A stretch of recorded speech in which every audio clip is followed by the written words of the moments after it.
Hey everyone, welcome back to Series 3. This is episode 13, and we're talking about something most of us don't even realize we're swimming in until we're already underwater, and that's burnout. Yep. And that image of being underwater is so real. If you've ever had that feeling like your body is dragging behind you, or you've been on autopilot for weeks, or dare I say years, months, you're not alone. Burnout is real, and it's not just about being tired. It's a survival response. Exactly. This episode is for the ones who keep showing up even when their tank is on fumes. We're breaking down what burnout does to your brain and body, and why it's not a sign you're weak. It's a signal that your nervous system has been carrying too much for too long. And don't worry, we're not here to throw more pressure or coping checklists at you. Just real tools, nervous system insight, and of course, a little space to breathe. So let's get into it.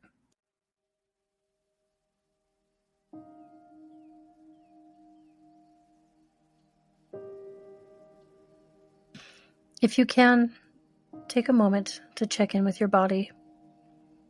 Can you feel your feet? Or maybe the place where your body is supported by a chair or the ground? Let something soften it if it wants to. And if you're walking or driving, just notice your breath or the pace of your thoughts without judgment, just noticing.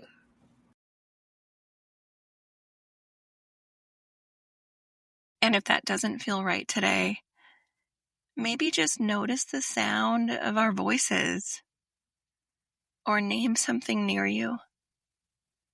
It's okay if you feel scattered.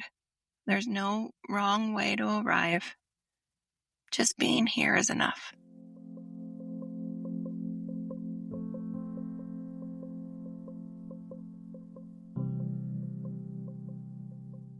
So what exactly is happening in the nervous system during burnout? It's like the gas pedal's been stuck down for too long. You might have started in fight or flight, the hyper alert, pushing through, but over time your system can drop into freeze or even collapse. And that's why burnout can feel like exhaustion, disconnection, or even numbness. And because we live in a culture, I literally just said this yesterday in session, that praises productivity, these accolades, these achievements over functioning. Like how are you behaving and what are your relationships like? So many people are overriding the warning signs. There's body cues that we're not connected to, and you're going to basically ignore fatigue, rationalize that brain fog, or keep saying yes while your body is clearly saying no. Mm-hmm. We see this with clients all the time, especially caregivers, therapists, parents, teachers, and really anyone holding emotional or invisible labor. It adds up. It becomes chronic. And we forget what quote unquote rested even feels like. Clearer thinking, grounded energy, any kind of emotional ease. So many of us live in a state of constant depletion and don't even recognize it. I know, because it's like there's this fear, right? That, oh my gosh, if we stop, it's all totally going to fall apart. But truth be told, things start to fall apart when we don't stop. That's when our systems crash. It's a lot harder to get back up. Mm-hmm. Recovery doesn't come from more pushing. It comes from recognizing the state you're in and giving your system the kind of cues that help it feel safe again. It means checking in instead of checking out. I really love that. It is going to maybe look like resting without guilt. And if you don't know what facts of guilt are, it's going to be acting out of your moral code on purpose. So I'm like, if you are telling yourself that resting is out of your moral code, that's going to be a big problem. It's not healthy for your nervous system. This maybe looks like saying no. It might even look like doing nothing, quote unquote, which is actually everything when your body is depleted. And sometimes it means lowering that bar, letting bare minimum be the win. Your nervous system doesn't need you to do more. It actually needs you to do less, but with care. And this is why bottom-up work is so powerful. You can't think your way out of burnout. You have to let your body experience safety and restoration. That's what builds capacity over time.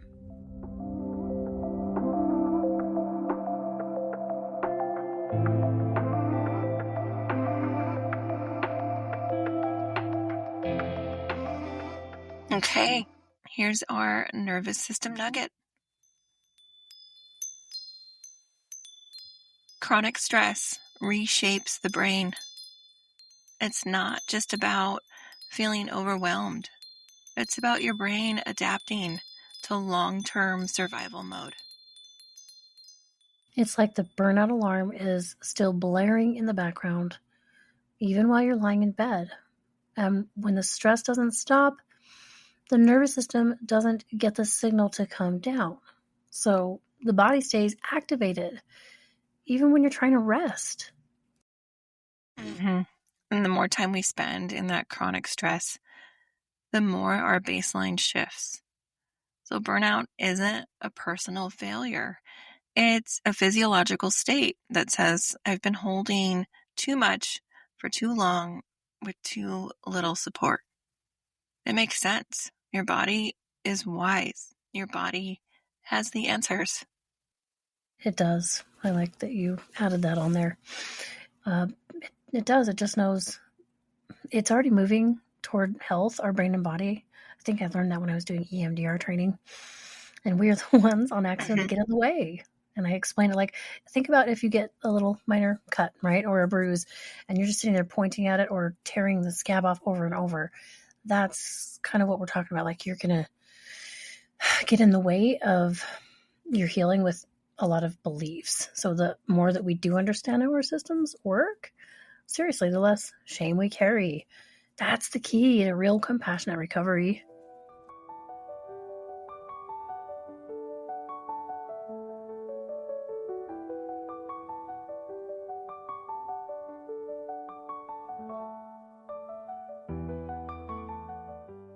I had a client recently who said, I'm sleeping more, but I still feel like I wake up tired.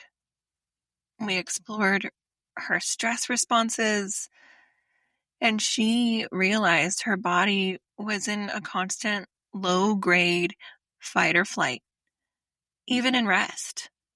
So we tried building in short moments of true pause. So that looks like no screens, no noise, just breath and sensation, which are some of the first things to go offline when we're feeling that overwhelm. At first, of course, it felt boring, even uncomfortable to be alone with ourselves in that moment. But over time, her body started trusting that it could soften.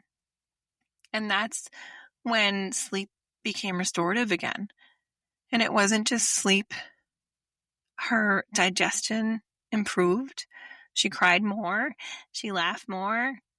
Her body had like more bandwidth, like a computer that finally closed all of those background tabs. It's never just one thing. It's the whole system. And the whole system needs to find that safety. That's how we know healing is landing. Indeed, it is.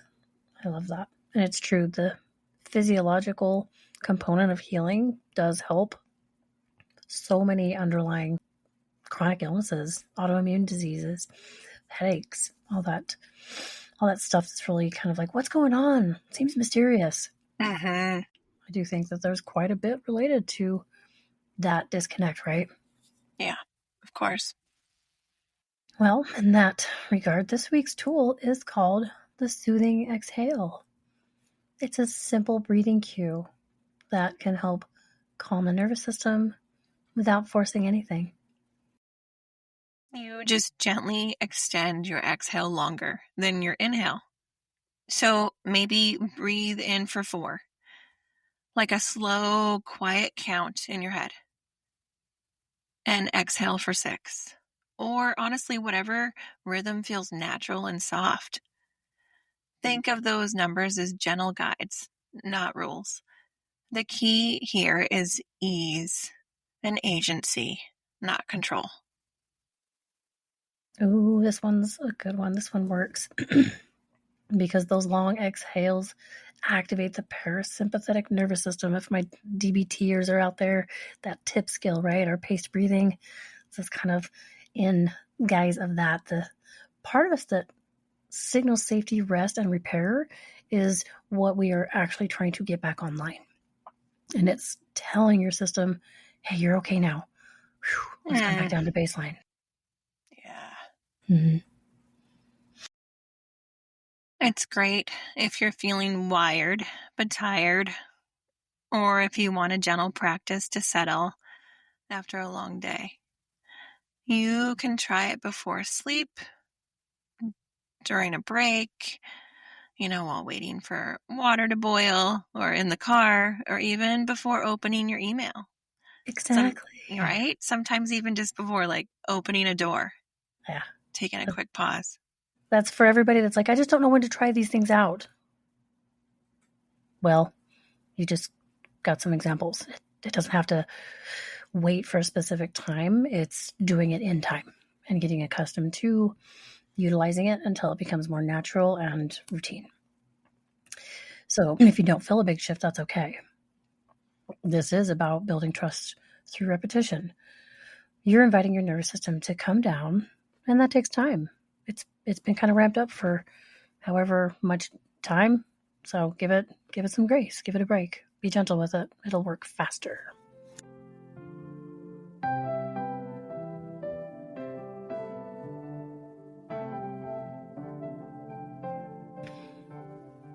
What is one way your body's been asking for rest lately? And what might it look like to gently honor that need? If you're open to it, you can share your answer with a friend, a journal, or just notice it quietly. Just that intentional awareness. No pressure. That noticing is where regulation begins, and that's enough. Next time, we're offering something a little different. Our mini episode, we're calling Tools for the Overthinker's Body. If you live in your head, overanalyze everything, or have a hard time feeling your feelings, this one's for you. We'll share body first tools that help shift you out of spiraling and into presence. It's like a care package for when you can't stop thinking. So these are going to be quick, practical, and gentle. Until then, honor your limits, listen for softness, and let rest be enough. And remember, healing isn't linear, and we're here for the ride.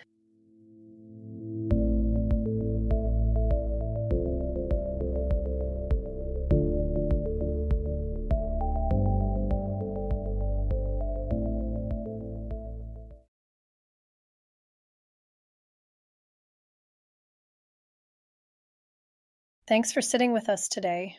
If something resonated, we'd love it if you shared the episode, left a review, or connected with us on social media. We're two therapists walk into a podcast on most platforms. You can listen and subscribe wherever you get your podcasts. This podcast is for informational and educational purposes only. It is not therapy, does not replace therapy, and does not establish a therapist-client relationship. If you're in crisis, please reach out to a qualified mental health professional or call 988 in the US.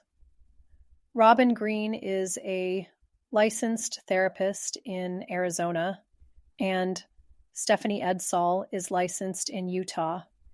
And this podcast is intended for a general audience.